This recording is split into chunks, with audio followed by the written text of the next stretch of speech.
here. So unlike the May talk, I'd like to encourage participation. If you see a slide and it brings back a memory, many of you are older than I am and might recognize some of the people or have a story to tell, I encourage you to do that because I really appreciate the give and take, and I think it makes the whole experience better for all. Okay, so let's see if I can do this. So we're going up or down? Apparently down. Nowhere. I'm pointing in the wrong direction. Okay, so from grain elevators to hatchery, Petaluma's agricultural history is told through its architecture. What does that mean? Well, actually, it's a fancy way to say that Petaluma has a number of buildings that were constructed for an agricultural purpose. Their existence reminds us of our city's roots, as well as our current economy in many instances, because a lot of these buildings are still being used for their agricultural purposes. They also serve as a unique visual landmark that provide Petaluma with an identity that goes hand in hand with our lovely Victorian downtown and residential architecture. Tonight, I'll share a bit of history that led to the construction of these buildings, some of which are long gone, some still being used for their original purpose. Yeah, and you could always look over here, Joe. You're the smaller version. That are, what's that? I'm sorry. Okay, peanut gallery. Put you here because I wanted you to support me. It's great. Okay. Some of which are long gone, some of which are being used for their original purposes, such as, well, I don't have three hands, such as the dairyman's feed here, or not currently used, such as the Western Hatchery. And some of them rehabilitated for a new use. I'll also touch on how these buildings are often a subject for art. Okay, but first we're going to go back a little bit and put Petaluma's agricultural past in context with Petaluma's history. Excuse me, with California's history. Between 1850 and 1870, California's population increased by about 500,000, partially in response to the gold rush. Here, gold rush. This population surge created greater demands of food products and associated service industries, which in turn allowed farmers and merchants alike to prosper. And by the way, most of the photos come from the Sonoma County Library, where I work in the History and Genealogy collection. And then in instances where I've used photos from other sources, I've noted them. So with this surge in population created greater demands of food. Many of the crops that were being raised in California between 1850 and 70 included grains, wheat, and barley, which led to the construction of grain mills and warehouses throughout California, including one right here in Petaluma. This was the Manure Warehouse, which would have been on the site of what's now the, well, it's not called the Golden Eagle Shopping Center anymore, but you all know what I'm talking about. So this would be the typical kind of warehouse built between the 1850s and 70s. McNear also had a flour mill located on Petaluma Boulevard North, or Main Street, as it was called the Oriental Flour Mill, starting in the 1860s. And so here we have a historic view, also a historic view, but that one, I think you can pretty much identify where that building was from that image. Wheat production in Sonoma County reached its peak during the 1870s and declined slowly through the remainder of the century.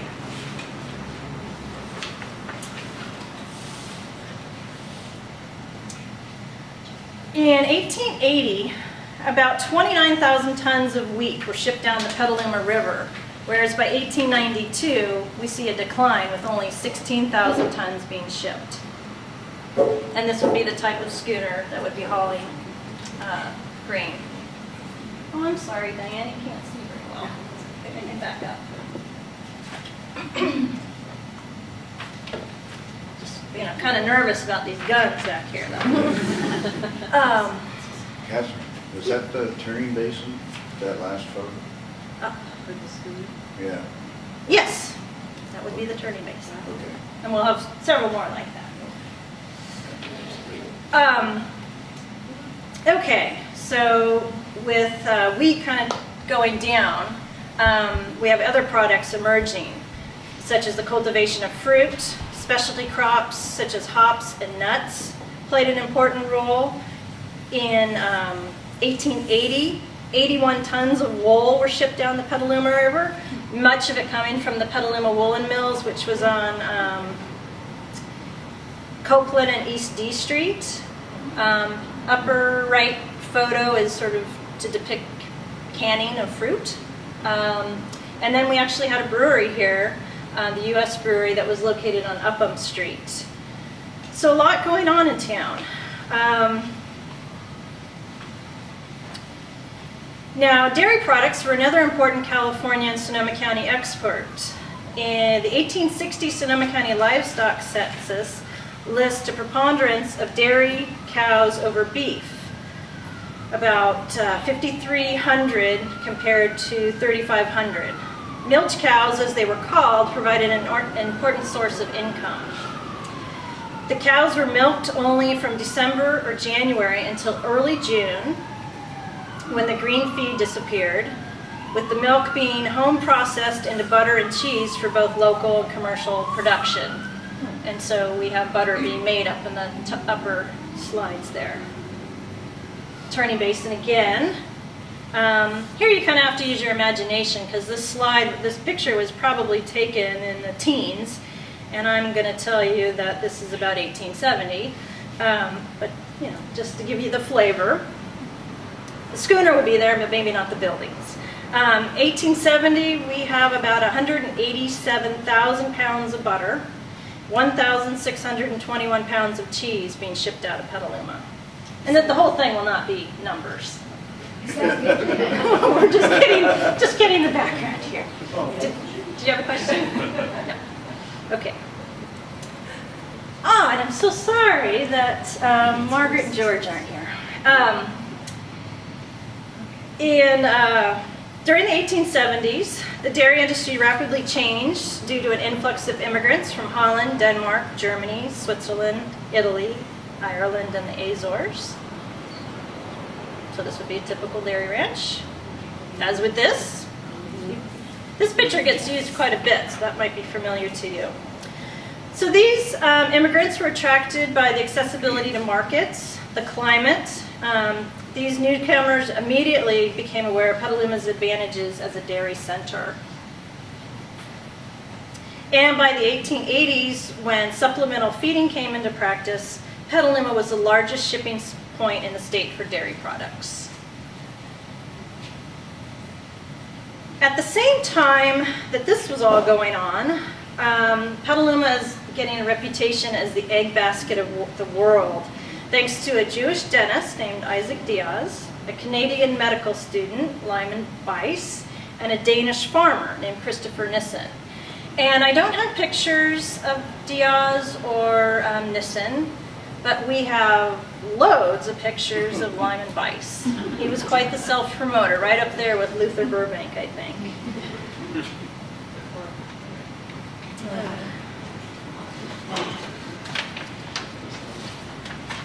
Okay, Diaz and Weiss invented the first practical incubator in 1879, which Christopher Nissen seized upon within a few years and established the world's first commercial hatchery on his Two Rock Ranch,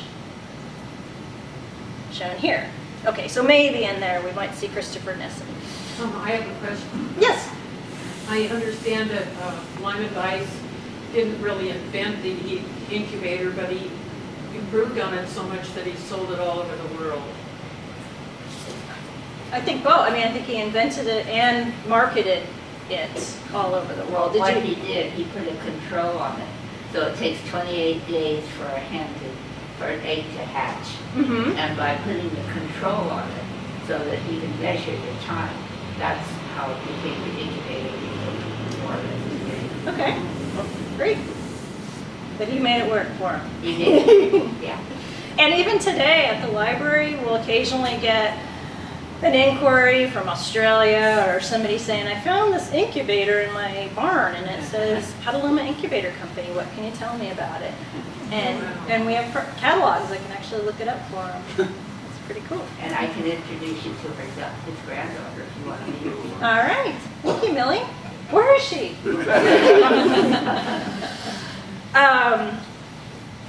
Okay.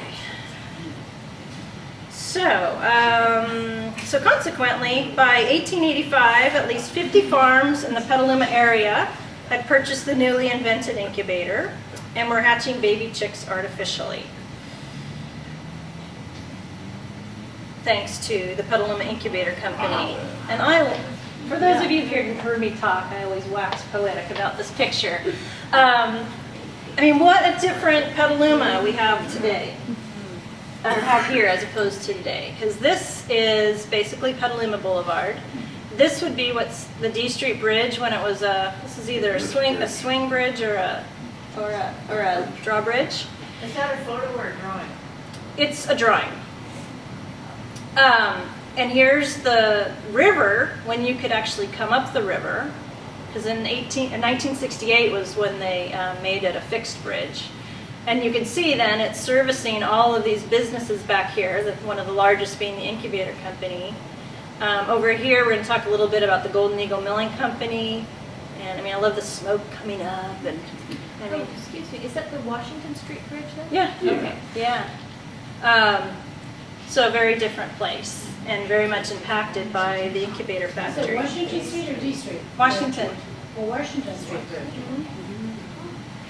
So this would be kind of across the street from Henry Park, if I'm not mistaken. The foundations are still there. Yeah, the foundations are still there, you know where the parking area is, and there's some interesting walls and windows and things. Okay, so you had that, you had these inventions, and then you also had transportation. Here we have the San Francisco North Pacific Depot being constructed in 1871. It would be roughly in the location of the Visitor Center. This building, when they built what's now the Visitor Center in 1914, this building got moved on closer to D Street and eventually, I think it burned down in the 1940s. But so you had the river and now you have the railroad to get your products to market. And so what you see is warehouses being constructed, such as these. This would be just south of the D Street Bridge. Now, architectural style was not always a consideration. It was more about utilitarianism and being adaptable for how, you know, as the industry changed. We will see some examples of architectural, you know, styles later on in the presentation.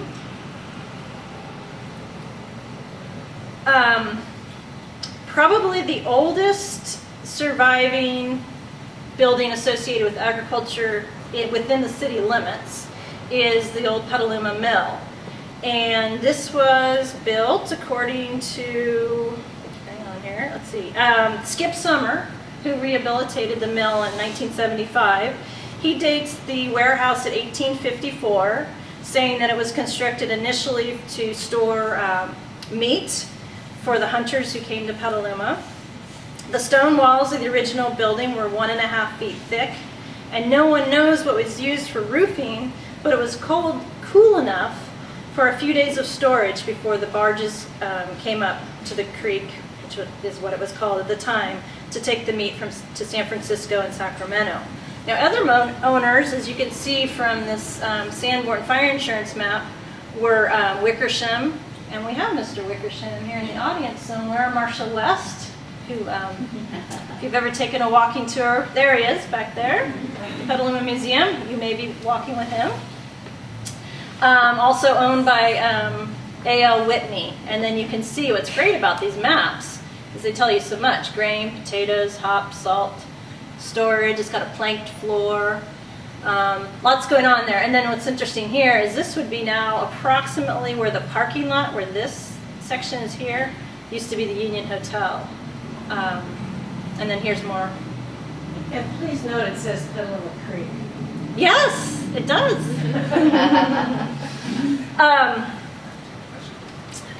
Let's see here, where are we? Okay, we've seen the other owners. I kind of went crazy with pictures of this. Oops, not that one. Here it is in 1902 when G.P. McNair purchased it, because remember his father had the mill down on the boulevard, the Oriental Mills. Well, that burned in 1902. And so then his son George established this, the business here at the corner of Petaluma Boulevard and B Street. And what's kind of fun for anybody who's watching the discussions about Center Park, well, here's Center Park right here, before there's any trees. So this would be B Street, and this would be the boulevard. Sorry, keep doing that. Okay, who knows their cars? What year do you think this is? 40s? Okay. You judge maybe by the street lights. Now Center Park's got a light pole, a little bit of grass. And then here you see McNair has really expanded his operation. He actually expanded it 3 times. When he first took over in 1902, he added a 1.5-story brick building. And then in 1919 and 1923, he made further additions, which you can kind of see how much the larger size it is now. Question over here. Yes? Is Geo a particularly common abbreviation for George, or was it rather? Yeah. I think so, yeah. Still is. Oh, really? Yeah. As far as I know. Good to know. Okay. I just like this picture. Watermelons, another crop. And you can see so again, we're at the turning basin, and this isn't, well, it is out of focus, but the photo itself is out of focus. But again, we have the turning basin. At this point, I think it's just a wharf. I don't think this is the actual trestle as we know it today, and then you can see back here. So this is all here still, which is kind of cool. Okay, I showed you that already. Okay, and then I like this picture a lot. This is the 1930s, and you can see how McNair has really taken advantage of not only the river, but rail, and of course he was instrumental in having what we know as the trestle that's in such bad repair right now, constructed in 1922. So is that photo by Decker, or is it Yes. the barge by Decker? The photo is by Decker. Yeah, it You'll looks like see it's some the name of the others where park. he puts his little card. I mean, I guess, you're advertising basically. Okay, what happens next? Okay, so McNair, and I'm hoping most of you know who George McNair is, because I could probably take a half an hour on explaining that. I happened to meet George McNair. Scared me to stiff. He always wore a vest and Yeah. very austere, and I must have been 15 or something. Uh-huh. Very impressive man. Good. Diane, you want to move? Give me a chance to catch my breath. So McNair, his father, and then George McNair, the son, owned a lot of Petaluma, involved in just about everything from real estate to feed mills to railroads, banking, etc. But with regard to agriculture, he had so many warehouses around town that he had to number them, which is very convenient for a researcher, because you can figure out what's going on some of the time. So here we have warehouse number 12 that was on First Street, and so you have both the river view and the street view. And what I like, this was built in the 1920s, and I think it's great that even today, 2012, it's still serving an agricultural purpose, with Cowgirl Creameries and Three Twins Ice Cream occupying this building, which has been modified over the years. But that's the thing about these buildings historically. I mean, they're all about adaptability. They're not static. Is it down or up? Down. Okay. So G.P. McNair was not the only game in town when it came to feed mills. There was also the Golden Eagle Milling Company. And I've had people ask me, well, was it also in the lumber business? What you're seeing here is next door to the mill. So right now, this is what we know as Golden Eagle Shopping Center. And then over here, was Kavanaugh lumber, hence all the lumber. And if you've ever noticed that, a lot of people don't even know it's a park, but next to the river house, there's the Kavanaugh Park. And it's named after Jack Kavanaugh of Kavanaugh Lumber. Fun fact. Another Decker photo, yes, good eye. Maybe that should be the quiz. How many Decker photos are there? So the mill was located on the, okay, back up. Okay, the Golden Eagle Milling Company actually started out in 1885 as the Percival Milling Company, and then it became the Golden Eagle Milling Company in 1888 under the new ownership of H.T. Fairbanks. Anybody familiar with the Fairbanks house on D Street? Yeah, same Fairbanks. And then his sons and grandsons, who were the Hills, later took over. They began with 50-barrel flour mill and eventually expanded to an extensive facility which covered 8 acres of land.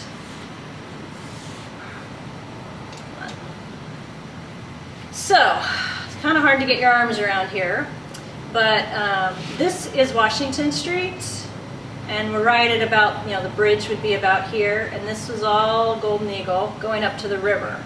So what we saw here is the riverside, obviously a different time period, but and then here's the Washington Street side, and then we have some workers, and I guess again probably what, 1950s.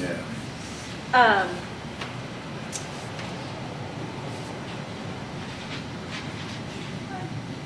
Okay. Golden Eagle at times had more than 100 employees and helped promote the financial well-being of Petaluma and the surrounding area. The mill was located on the Petaluma River and had a spur track connections throughout its plant. And you see those using those Sanborn fire insurance maps I spoke of, making it very easy to get products in and out of Petaluma. And according to one source, the Golden Eagle Milling Company shipped out hundreds of tons of flour, feed, hay, grain, and poultry supplies daily in the 1920s. In 1959, Golden Eagle took over operation of the G.P. McNair plant across the river. And in 1964, abandoned its East Washington plant, which they demolished, in 1965. I could use that sign today. And so here's an aerial view from a few years ago of the same site. Okay, meanwhile, so they've taken over the mill across the turning basin, and then it catches on fire, July 4th, 1967. So just 2 years after they demolished their other mill. What remained was rehabilitated, as mentioned earlier, by Skip Summer in 1975. So it sat in quite a disrepair for some time. And then here it is today. Okay, these weren't the only feed mills. We also had Parker and Gordon, located on what we know today as Petaluma Boulevard North. And it's a great aerial view from about 1938. This is actually taken from the Dairyman's Feed, looking down. So this is the boulevard, so you can probably recognize at least that building. But this would be the back side of, well, most recently people probably know it as the Baby Warehouse, but that was what was Parker and Gordon, and this big, it'll come more clear when we see a few other pictures. Here it is again. Then later it becomes Gilardi Furniture, but between Parker and Gordon and being Gilardi Furniture, it was a roller skating rink. Wow. Some of you know that. And I'm told the building has been being torn down for quite some time, but some of that maple flooring has been salvaged and is scattered around town in different remodel projects. So here's some pictures I took in May. And a lot's happened since then. And here it was this morning. Nice thing, I get a great view of Hunt Barrens now. But pretty disheartening, despite the efforts to salvage materials. When you tear down a building, a lot of waste occurs. Okay, So, on to cheerier things. Another feed mill that was in town was Hunt & Barron's, which got started at the foot of C Street in 1921. This is also a Decker photo, but I must have cropped out the sign. Marvin Hunt and Carl Barron's gained experience in the feed business by working for G.P. McNair and established their own mill.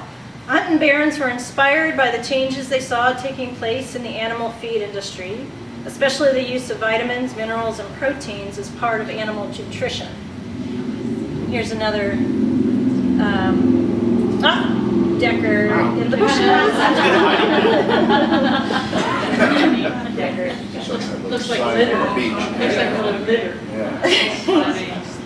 Hunt and Barron's saw the need for better feeding rations and improved feeding programs and dedicated their operations to two primary goals: customer service and efficiency, and production to keep costs low. And having met with Dan Fagoni, one of the owners of the company, a few months back, I would say that is still their motto. Catherine, Yes. if you go back to that image, Mm-hmm. it's in that one too, but I've seen it in a couple of images now. If you look just to the right of where it says Hunt & Barron's, is that a big, what kind of tank is that? Do you happen to Somebody know? just told me what that is. It's for gas or natural Usually gas? when Like they it. go up and down for gas. Yeah. It looks like a gas. It is. I have never noticed that. And I just, so, Huh. it's pretty, I can't imagine that's something you'd have today. Yeah.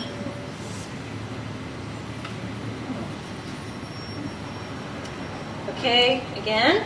Now, sometimes we get caught up in the buildings and forget that there's people that live there and work there, so I wanted to make sure I included these. Let's see. Hunt & Barron's also had warehouses, probably not as numerous as G.P. McNair, but this building is actually sort of still standing. It's on First Street, and it's the one building that with Basin Street, they tore down all the warehouses, all but one warehouse on First Street for their development. And this is the one that they kept, but it's not quite recognizable. And unfortunately, somebody has painted over the Hunt & Barron's, the last remnant that would tell you what this building was. Catherine? Yes. Why did they keep it? Why did they not tear it down? As a concession to the preservationists who were upset. Do they have to maintain it, or do they just leave it? Well, they repurposed it, I would say. Adaptive reuse. I might not go that far. I'll leave that to you. You go visit, you tell me.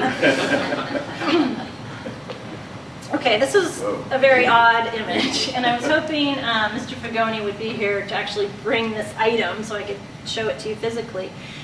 And it was while talking to him that I found out that Hunt & Barron's used to have a retail outlet on Keller Street.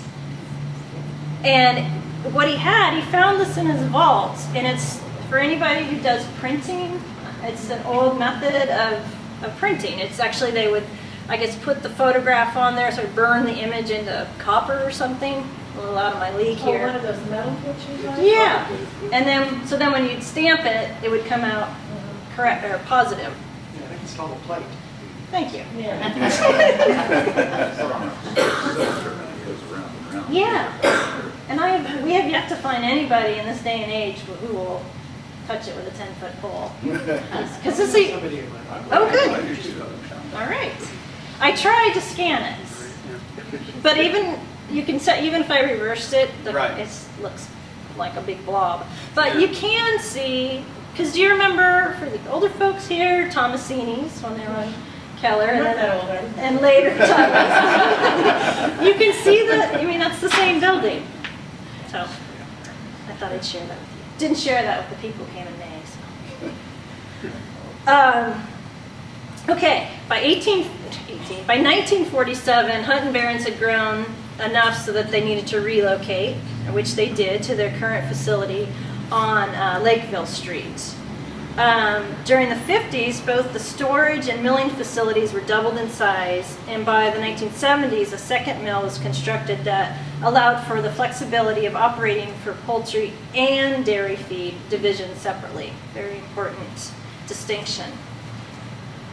Catherine? Mm-hmm. Is there any, do you know anything about how they, okay, being on a river, you have to deal with humidity and rats and things like that. So all these grain warehouses right on the river, did they have a certain way they had to deal with dampness and as far as these warehouses full of grain? That's an excellent question. I don't have the answer to it, but having toured around these buildings, they are neat as a pin. You could eat off the floor, and I wonder if part of that is keeping rodents out and such. Army of cats. Army of cats. But yeah, I'd like to follow up on that one. Also, Hunt and Barron's is unique in that a large portion of their facility is all wood and has never had a fire, knock on. But they also have one of the earliest sprinkling systems Petaluma's ever seen. So here you can see the importance of the rail. So not only being on the river, but the rail. And they're currently using the rail for freight. Unfortunately, I don't think I have a picture of that. Okay. Another feed merchant was Vonson. As a young man, Vonson worked for the Golden Eagle Milling Company. You see a pattern here. Before forming a partnership with William Hickey in 1904. At first, Vonson and Hickey operated a feed and grain and grocery store building on Kentucky, and then occupied a warehouse on First Street. At first, let's see, in 1913, Hickey Vonson left the business and it just became M. Vonson and Company. And Vonson had this building designed by Brainerd Jones on the corner of Keller and Western in 1920. And then I say here that it was demolished in 1960, and then so often the case, not just in Petaluma, but other places, took 20 years for something to be built on the site. So they had a grain warehouse and outlet in Point Reyes Station? Yes. And that's still standing? It is. Great. So here we are at First Street. This would be looking down E, right here. And these photos were taken from, I didn't put it up here, but they're taken from the John and Christina Schmally book, Images of America, about the Petaluma and Santa Rosa Railroad. And then here's from the library, you see the back of the Vonson warehouses. And then here you see the old livery stable, and then the more recent Vonson building here. And this would be about where Theater Square is, because the garage is here. So this building went down as well. Okay, remember, I was going over this today, and I got all tangled up. I've got so many dates here. By the time of his death in 1954, and is Linda Hendricks here by any chance? She wasn't able to make it. So I've been communicating with his granddaughter. Yes? The livery stable, is that the one that's the barn out there usually? Yes, it is. Yeah. And can you tell me where, what, I'm sorry. It's on the corner, it's where the parking garage, at the corner of D and First. Right next to the Right, fire power station. station. Yeah, next to the fire station. Thank you. Okay, so Vonson lives to 1954, and by that point, he had his feed mill at 201 First Street.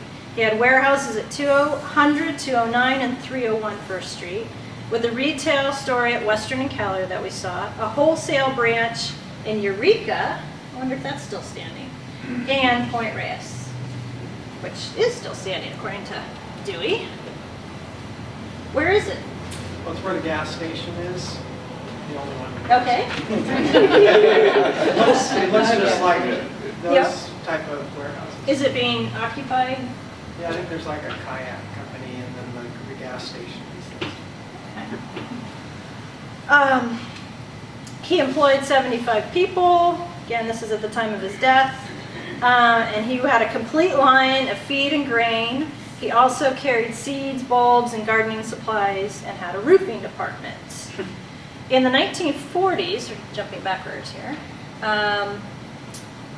let's see, he built, I've got these out of order here.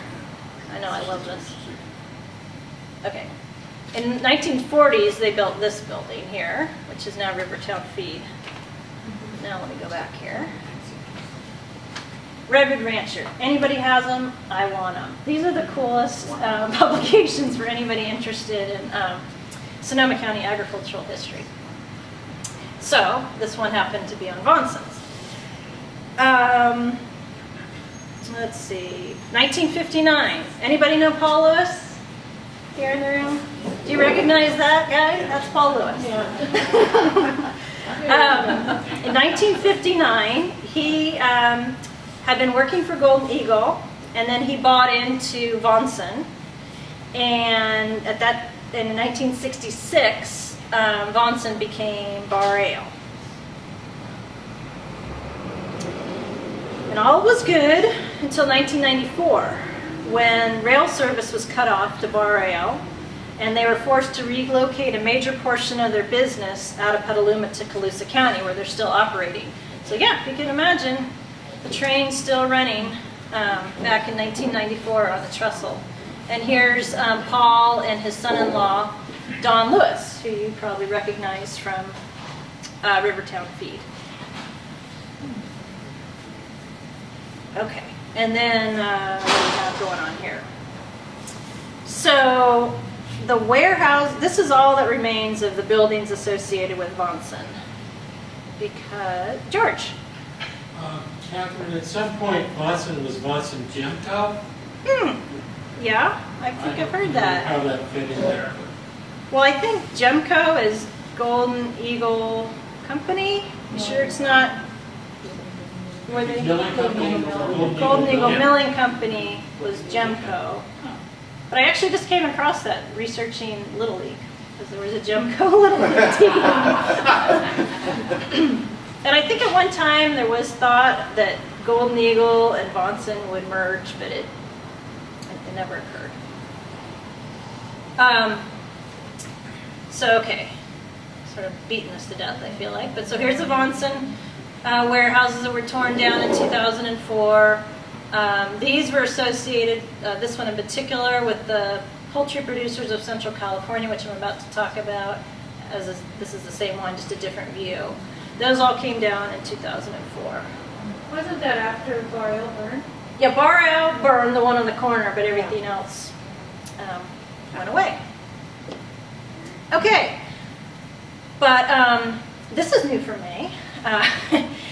When that occurred, another effort to recognize the historic significance of these warehouses was this architectural feature that was created sort of to mimic the outline of one of the warehouses. And there's a little bit of a park there. And this really doesn't do justice. But now I encourage you to go down and check it out, because what they've done is this. Stop. Okay. You can't see it in this picture, but this area here is this. And it's colored concrete that has basically, it took some language from a Vonson brochure or something, sort of, again, to reflect back to Vonson.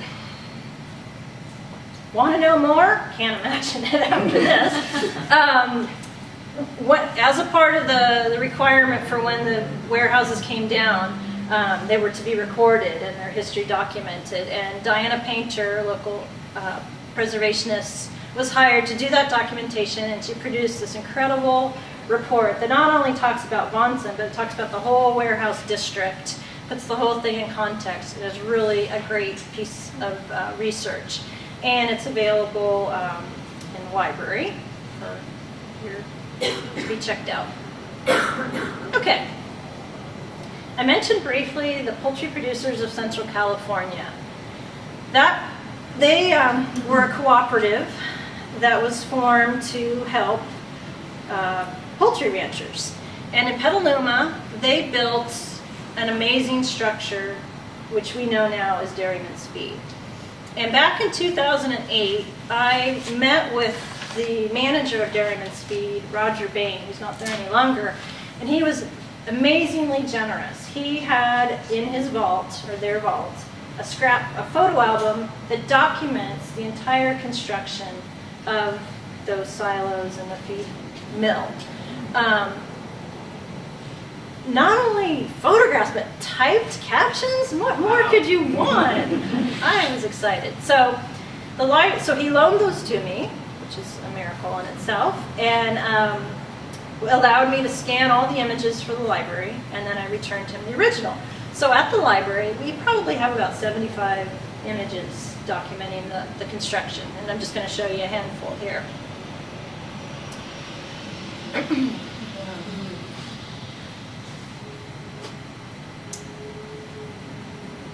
And what's great, not only do they document the construction of the buildings themselves, but they've got all these great views of what's going on around the mill. So again, here we have Washington Street. This is Golden Eagle Milling Company all the way to the river. So this entire thing is Golden Eagle. Here's Water Street. Here's, going around into the turning basin. And then we've got G.P. McNair over here. And then this is everything on the other side of Washington Street, where, well, they're not new anymore, but there's that large apartment complex, and Friedman's used to be over in this area way back when. So again, like that Petaluma incubator photo, this is a lot of activity going on in Petaluma all the way into the 30s. Catherine, I wonder, did they see the negatives also? Did they have negatives? I don't know that. But it's amazing. I mean, Scott, you're a photographer. I mean, the film, it held up so well. Other sources for photos, Library of Congress, can't really beat that. Here's the building once it's completed in 1938. To give you some numbers that'll astound you. This building was constructed for $500,000. Had a storage capacity of 25,000 tons and a grain elevator measuring 170 feet that eclipsed all other buildings in Petaluma. John Thompson of Jones Hedeslager Construction Company of Kansas City, Missouri was the building supervisor.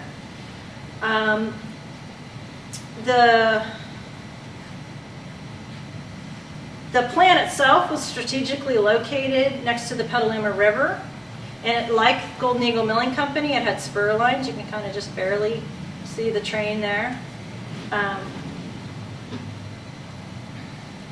So that again, they could ship out by train using both the North Pacific and the Petaluma and Santa Rosa railways. The co-op went bankrupt in 1964, and the plant sat vacant until 1982. When Dairyman's Feed moved their entire operation from 256 Petaluma Boulevard North to what again was the Poultry Producers of Central California plant in 1989. And I found this so fascinating that what is this, Kodiak Jacks? Used to be Dairyman's Feed, and it kind of makes sense because if you look behind it, there's a lot of space there. Yeah. So they move over in 1989 to this facility, and what did I want to say here? Oh, despite their name, actually their largest customers are poultry related, but they do both poultry and dairy feed. Okay, quickly, other feed mills still in operation. R.O. Shelling at the corner of Magnolia and Petaluma Boulevard North.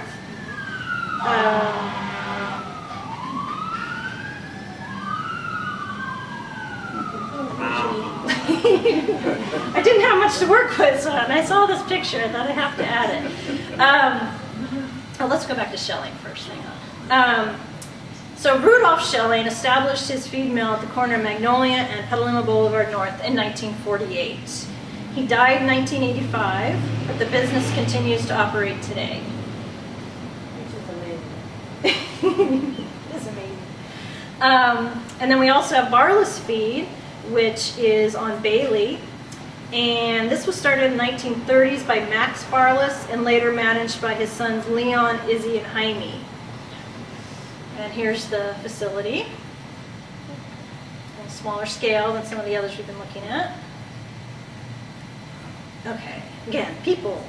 So now we're going to switch topics, or now we're going to get to hatcheries. So who knows these people? I do. He's my neighbor. All right. That's so great. So as mentioned earlier, Christopher Nissen is credited with inventing the world's first commercial hatchery, founded in 1898. This was just the beginning. Hatcheries are something you can easily take a day to talk about. But here, I have just a few minutes, so I've decided to show a few key buildings, some that you're familiar with, some maybe not. Must Hatch was established in 1898 by Alphonse Bork, who fabricated incubators of his own design, so competition for Vice.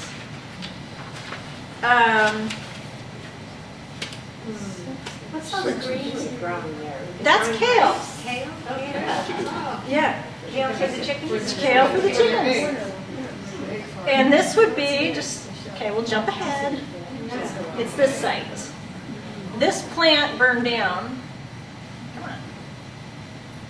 Oh, it helps if I push the right button. Okay. Oh, that one. It burned down in the 20s, in 1923, and destroyed the entire operation, including 612 incubators. Doesn't say how many chickens. Then Leo Bork, Alphonse's son, had this building constructed. Where is that? This is on 7th and F. Yes. As I've said here, designed by Brainerd Jones. Now you can see we're getting into some architectural style here. Sort of Mediterranean revival. Local contractor Morris Fredericks involved.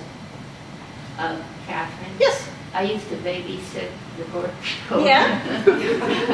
I hate to say this, but the original Burke, the father, invented a way of shipping chicks that they could survive 3 days on their own, whatever chicks do. So that opened up a whole new industry. Wow. And then he passed that on to his son. He was the one that I babysat. I didn't babysit him, I babysat the children. Okay. And the original board went to South America. And the story was he died at the Amazon, he fell in the Amazon. Oh. But in this one, that was what made them famous. Okay. They could ship these chicks that could not survive for 3 days on their own, whatever chicks survive on. Right. That wasn't possible before they came up with the method. So everybody, this is Millie King, and wealth of knowledge. She's also often, what are you doing, walking tours anymore for the museum? No, I'm retired. She's retired.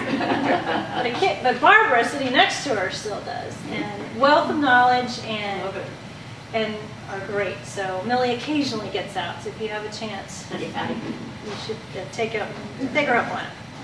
So thank you for that information. Now they also, didn't they live on D Street? D and Brown? Mm-hmm. D. Yeah. On that big pink house in the corner of Right, the Brown Court. Lunabisses live in now? Okay. So I gotta find out what chicks, how they survived. I don't think I want to know. Some close-up photos. And this is kind of interesting. This is a hollow tile, so I don't know if they chose this because it was built later or because, although it doesn't look like it, because it's here in this picture, or not quite as visible to the public. In case you doubted whether I had that information correct. And at least as of May, when I took this picture, there was space available. this was handy too because our last lecture series was partially sponsored by Century 21. So. Wasn't the art center in one of those buildings? Yeah, there's, I think some artists have studios in there. Oh, that's what it is. Yeah, it's a great space. Another hatchery you're probably familiar with of some style is the Paleman Hatchery on Petaluma Boulevard North, built in. The hatchery itself was founded in 1917, but this building was constructed in 1927. In the 1950s, they had a capacity of let's see what I wrote here. In the early 1950s, the business had two 40,000 capacity hatcheries. The company pioneered turkey incubation.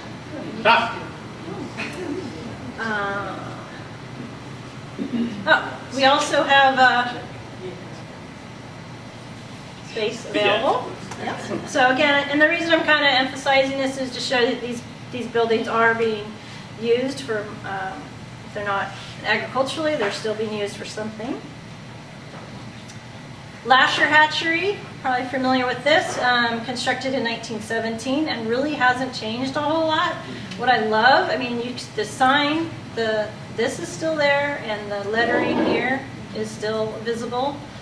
Now it's a cake gallery. Morgan Manufacturing on 2nd and H used to be King's Hatchery. And here again you see the use of the hollow brick. This used to be, it also, besides King, it was also known as Vestal Hatchery. And remained a hatchery until the 1960s when it became Morgan Manufacturing. And I was talking to the owner, Mr. Palmgren of Morgan Manufacturing a while back, and he was telling me that for a period of time, half the building was used for storage for the library before they moved to their current location. Now, when you say hollow brick, what does that mean? It's, Yeah, they're not solid masonry. it's not solid all the way through. It's, Oh, it's okay. got a facing on all Cinder. fours. Okay. The facades are I have a feeling it was decorative yet less expensive But not too much. and non-structural. So it's a facing. Yes. Huh. Okay. Although you'd still have the same thing. I mean, the museum is a brick building with wood frame. So, but those bricks are solid. Yes, George, you probably know the answer to Some this. kinds of hollow brick might allow for structural steel tests. Okay. So it would be structural. How can you tell by looking at it? You just, no. Yeah, you knock on it and it has more of a hollow sound to it. Bigger too. Yeah, dimensions. Bigger. Dimensions are bigger. Finish is different, it's not less porous. This is great stuff.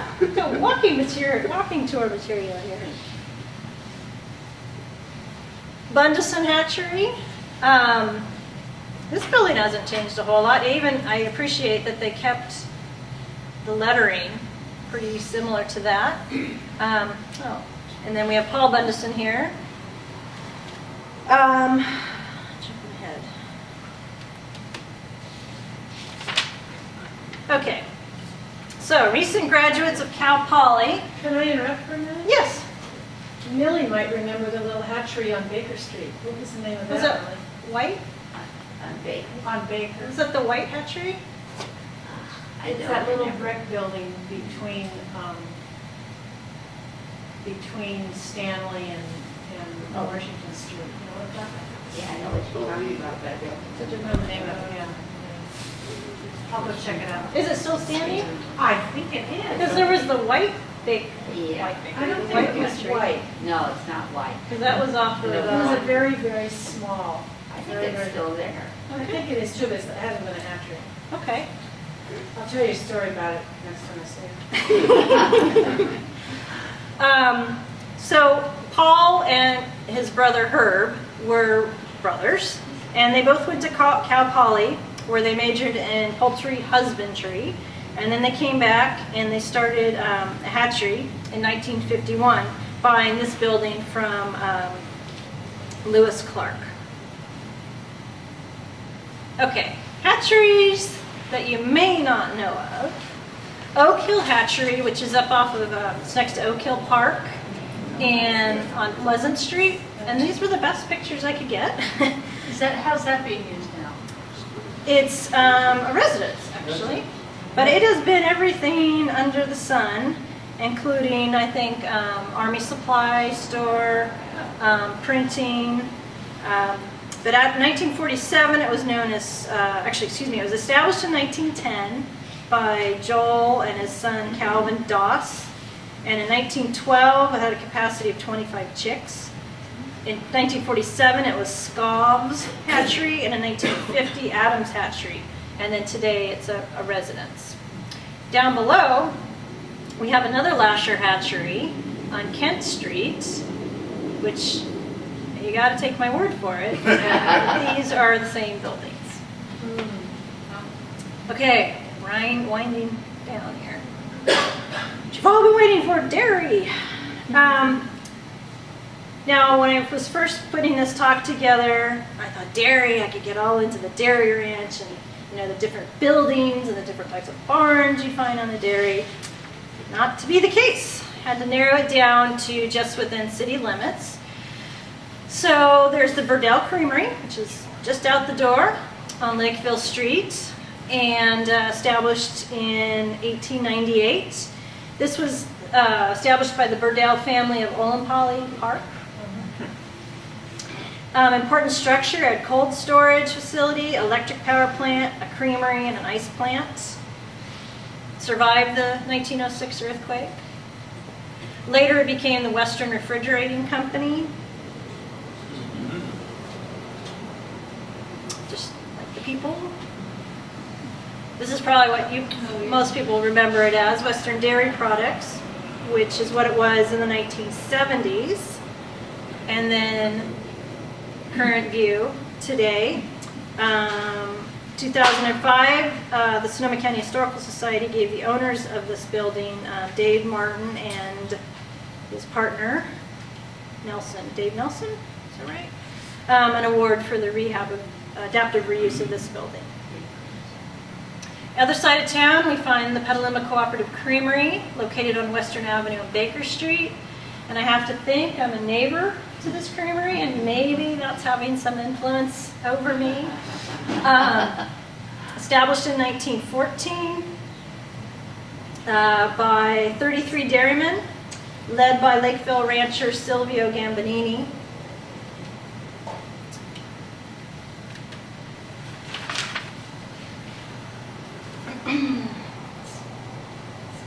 Six employees initially were put on the payroll that produced 1.5 million pounds of butter, along with sweet cream, milk, and chicken feed during the cooperative's first year. The Clover brand name was established in 1916, and by 1920, membership in this cooperative had grown by 258. Butter production jumped to 2 million pounds a year. As production increased, so did the number of additions to the building.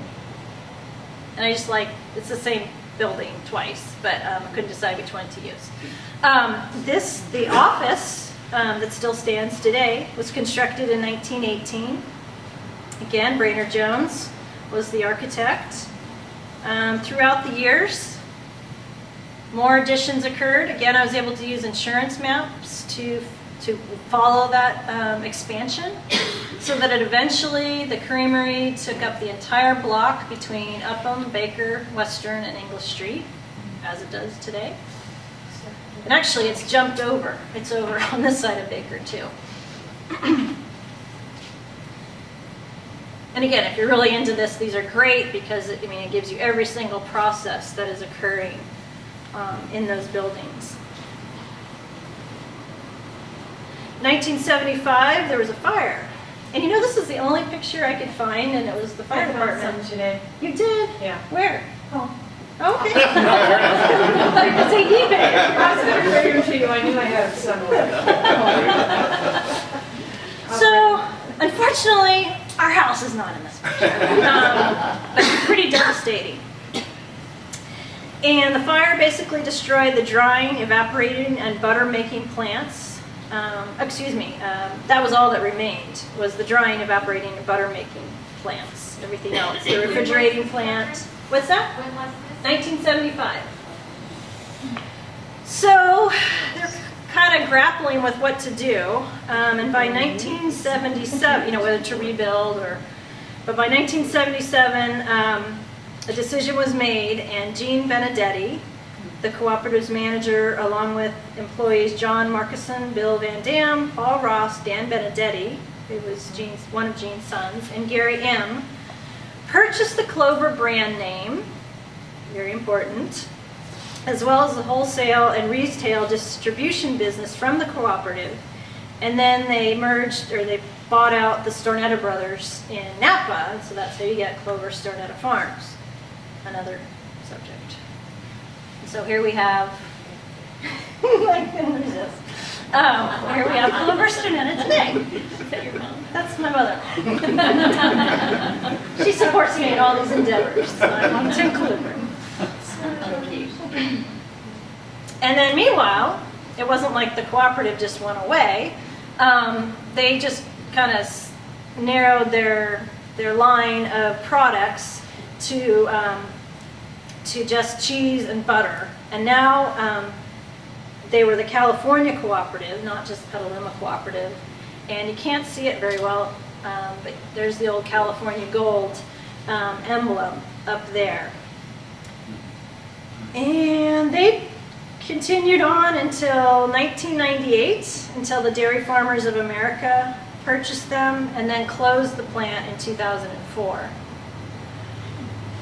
But now, it's kind of gotten a new life, thanks to Larry Peter, who manufactures dried milk products and produces Spring Hill Jersey cheese, and lattes, and coffee, and sandwiches, and ice cream. Very good ice cream. Okay. I could just go on, and there's so many things I left out. The chicken pharmacy.